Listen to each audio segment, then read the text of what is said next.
Finally, while we're here, I'd like to take a look at the digital and the analog areas.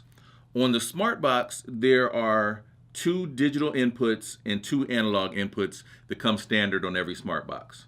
However, if you buy a SmartBox kit, it comes with a breakout board that allows up to 16 digital inputs and 8 analog inputs.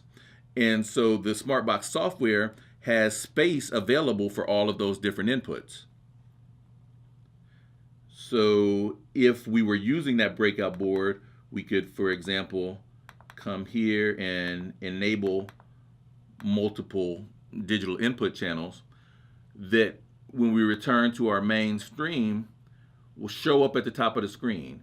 You see now that there are 4 digital inputs displayed here, but we highlighted 5, and we also had those 2 analog inputs.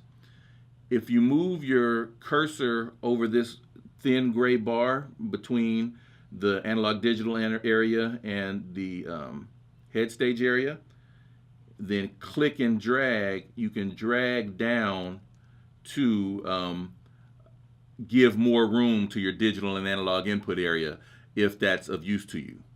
However, in our case, in this experiment that we're running, we weren't using any of the analog and digital outputs. So let's return to the channel properties, and we can go ahead and disable each of these channels such that when we return to our streaming area,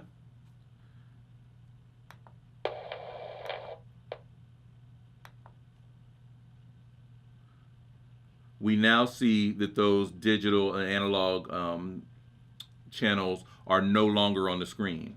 And if we come back to our horizontal gray line, we can click and drag upward such that the entire screen is dominated by our head stage data, which is of interest instead of the blank area.